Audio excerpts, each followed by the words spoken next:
Mtazamaji popote pale ulipo, karibu sana. Hii ni exclusive interview na mmoja kati ya makada wa Chama cha Mapinduzi, anaitwa John Tanaki, akiwa anatokea katika wilaya ya Rumeru mkoani Arusha.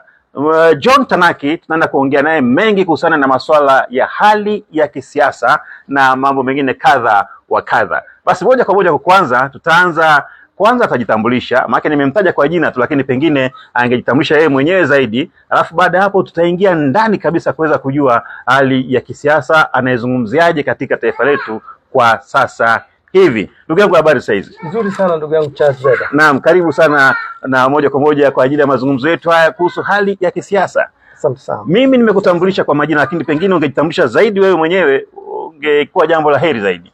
Ndugu yangu Charles Beda, mimi naitwa John Langidare Tanaki Laiza, ni mkazi wa Rumeru, jimbo la Rumeru Magharibi, lakini natokea kata yetu ya Kiranyi.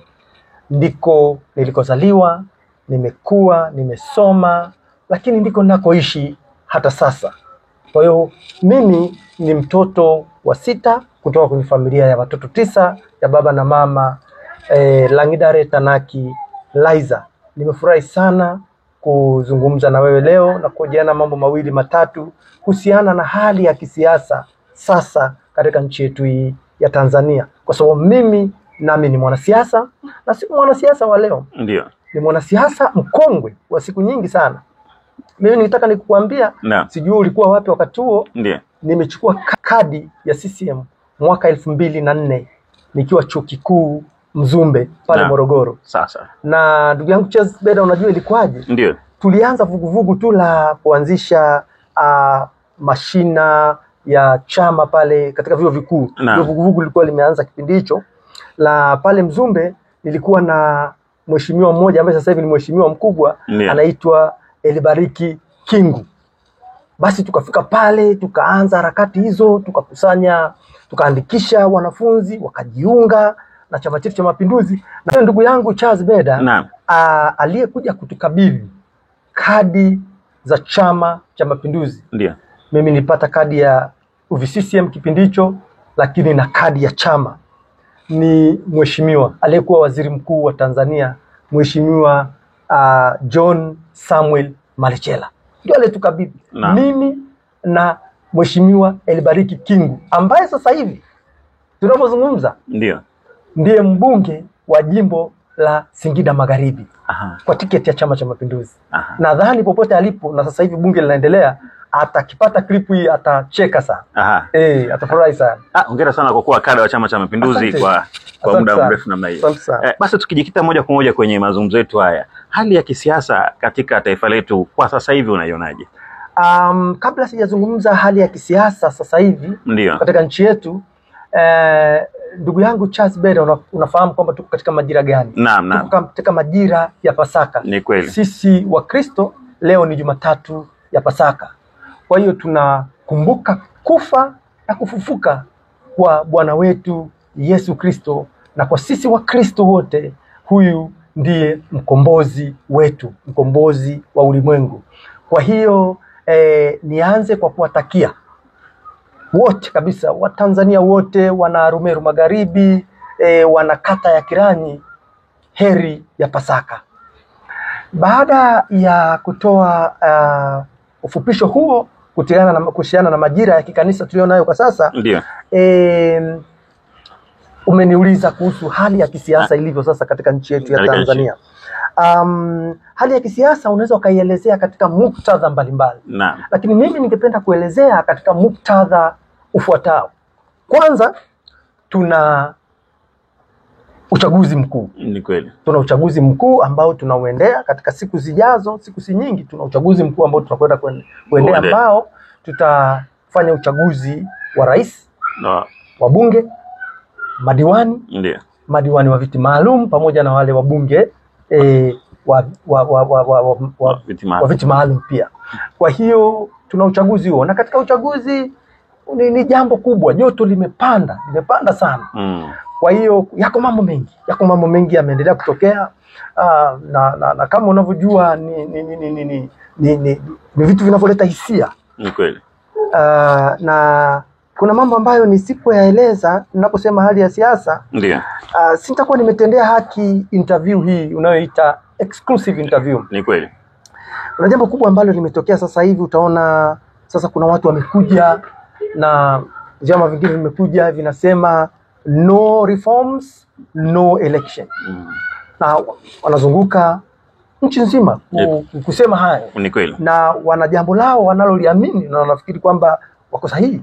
Lakini na watu wengine wanasema ni hivi tunavyokwenda. Ni hivi tunavyokwenda. Na hiyo kelele imepelekea mpaka kuna matamko yametolewa ambayo kidogo hayaashiri jambo jema. Na sasa imepelekea kukamatwa kwa kiongozi mkuu wa chama cha upinzani, wakili msomi ambaye ni mwenyekiti pia wa chama cha Chadema, Tundu Antipas Lissu. Na baada ya kukamatwa kumeanza kutokea kelele nyingi kutoka kona mbalimbali. Na kwa sababu sasa hivi tunazungumzia jambo la majira haya ya Pasaka,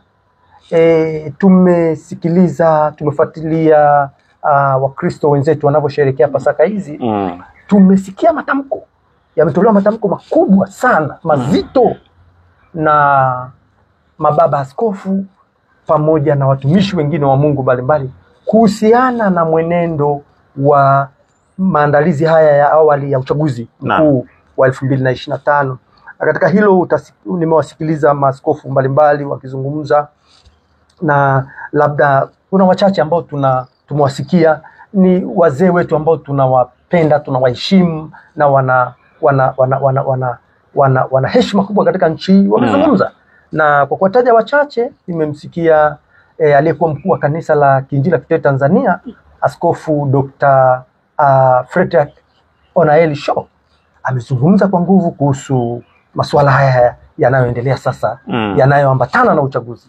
Lakini amezungumza pia baba askofu Paul Mameo. Amezungumza, huyu ni askofu wa Dayosisi ya Morogoro. Amezungumza kwa nguvu. Wako maaskofu wengine wamezungumza. Nimemsikia askofu wangu, rafiki yangu, Askofu Dr. Nzelu amezungumza. Wamezungumza wengi, siwezi kuwataja wote kwa ajili ya muda. Lakini hao naweza kusema ni wa makanisa ya Protestant. Hata askofu nimemwona mmoja wa Anglican amezungumza Dodoma. Amezungumza kuhusu mambo haya ya uchaguzi. Lakini hata tukiangazia upande wa ndugu zetu wa Katoliki, amezungumza Askofu Pisa Wolfgang. Askofu Pisa Wolfgang, na mimi ninamfahamu huyu askofu. Namfahamu siku nyingi. Na ni padri. Wakati anatufundisha alikuwa padri.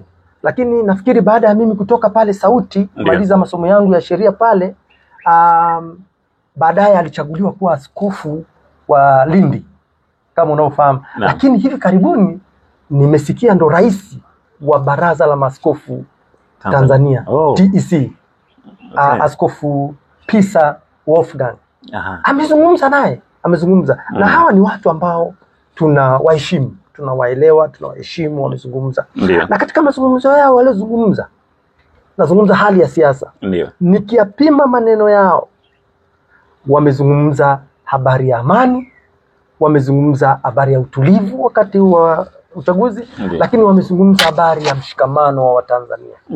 Na wanaililia Tanzania kwa maana iendelee kuwa na amani, iendelee kuwa na mshikamano, na tupendane, upendo udumu.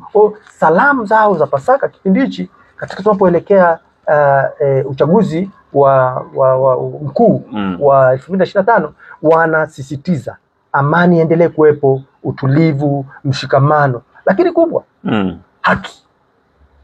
Na mimi ninawaheshimu, ninaamini kabisa kwamba viongozi wetu tulio nao, hasa viongozi wangu wa Chama cha Mapinduzi, tukianza na mwenyekiti wetu, lakini viongozi wa serikali wote kwa ujumla waliopewa dhamana, vyombo vinavyohusika, vinasikiliza na vimewasikiliza, vinasikiliza, na naamini watachukua hatua mbalimbali zinazofaa katika kulishughulikia jambo hilo, ili sote tukaenda pamoja. Mimi ninaamini hivyo kwa sababu viongozi wa chama changu ni viongozi wasikivu, lakini rais wetu wa Jamhuri ya Muungano wa Tanzania Dr. Samia Suluhu Hassan ni msikivu, ni mama yetu, tunamfahamu. Ninaamini atasikiliza sauti hizo na mwisho wa siku tutakwenda pamoja kwenye uchaguzi huu mkuu na ukawe wa amani.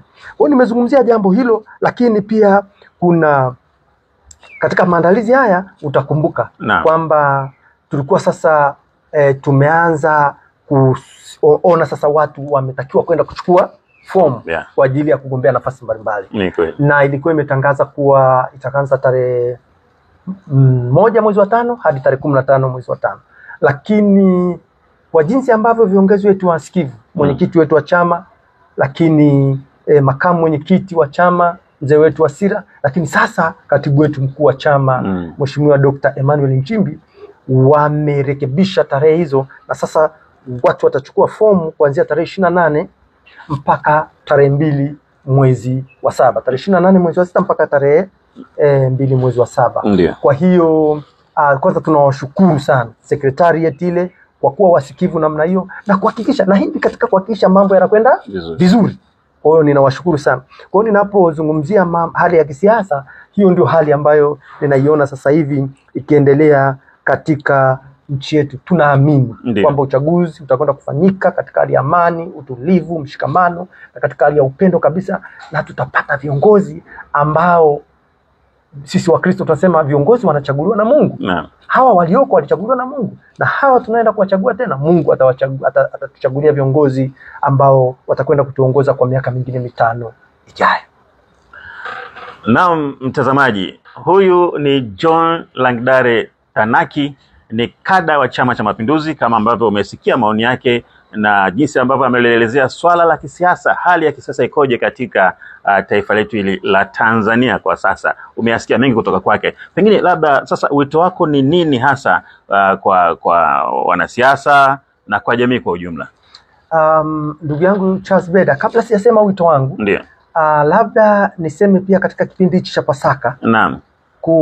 Leo tumepata taarifa za kuondokewa na kiongozi mkubwa wa kanisa Katoliki duniani, Papa Francis. Na amefariki akiwa na umri wa miaka 88. Ni kweli tunafahamu, tulikuwa tunapata taarifa kwamba alikuwa mgonjwa na hospitalini on and off, lakini sasa Mungu imempendeza Mungu kwamba amchukue, na tunawapa pole sana wenzetu wa kanisa Katoliki, waumini wote, marafiki, kwa kuondokewa na mtu mkubwa namna hiyo, kiongozi mkubwa wa dini katika dunia yetu na katika dhehebu la kanisa letu la Katoliki. Baada ya kusema hayo, sasa nije kwenye jambo ambalo umeniuliza kwamba wito wangu ni nini katika sikukuu hizi za Pasaka, lakini hali ya kisiasa katika nchi yetu. Jambo la kwanza, mimi nitoe wito kwa watu wote ambao akijitazama anaona ana mguso wa ndani, sisi tunaita wito, ana wito ndani wa kutumikia taifa lake katika nafasi mbalimbali za uongozi. Awe kijana, lakini awe umri wa makamu.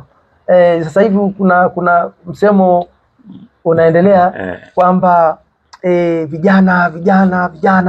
Sawa, vijana wawe wengi, lakini hatuwezi kwenda vijana wenyewe. Lazima tuwe na wazee pia wenye hekima na busara. Kwa hiyo hao wote, makundi hayo yajitokeze kuchukua fomu za uongozi katika nafasi mbalimbali zilizowekwa, ili wakaweze kulitumikia taifa lao. Lakini nimesema awe ana wito ndani, anasukumwa, sio wakwenda kuvutwa na kusukumwa. Hata tumika huyo, yeye mwenyewe anasikia ndani yake kwamba ninacho kitu cha kutoa na kuchangia katika nchi yangu. Wajitokeze, wachukue fomu bila kuogopa kabisa, kwa ujasiri wote, ili tuweze kupata viongozi bora katika kuliongoza nchi yetu kwa miaka hii 5 inayokuja. Lakini baada ya hilo, niombe basi tumuombe Mungu wote kwa pamoja, ili akatusaidie kipindi hichi cha uchaguzi kikaende kwa amani, kwa mshikamano, kwa utulivu mkubwa, na Mungu akatuchagulie viongozi sahihi wanaotoka katika moyo wake watakao liongoza taifa letu kwa miaka mingine 5.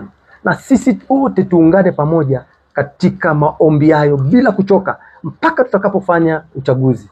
Na hakika Mungu wetu ni msikivu. Naam. Atatusikia, atatupa viongozi alioandaa ambao watatuvusha katika kipindi kingine cha miaka 5 ya. Na watu wanakosea, wanafikiri tunapokwenda kwenye uchaguzi ni lazima tupate watu wapya. Sisi tumeshasema kiongozi anachaguliwa na Mungu. Ndio. Inawezekana ni wale waliokuwepo, lakini inawezekana kukawepo na wapya pia. Hao wote ni wale ambao Mungu atakuwa amewachagua. Kwa hiyo tuwatie moyo watu wote wanaokuja wapya na wale waliokuwepo wote, twende na Mungu mwisho wa siku atachagua kiongozi kwa ajili ya nchi yetu.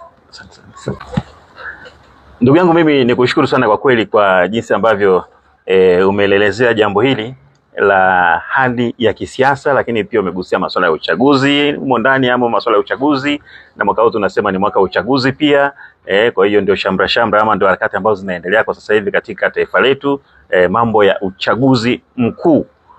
Lakini umegusia pia mambo ya kisiasa kwa maana vyama vya upinzani na harakati zao na mambo mengine kama. Mimi nikushukuru sana kwa muda wako. Natumaini wakati mwingine pia tutapata fursa kuongelea jambo lingine tena panapo majaliwa ya kwake Mwenyezi Mungu. Asante sana. Nakushukuru sana ndugu yangu John Tanaki. Asante sana. Shukrani sana. Nashukuru sana.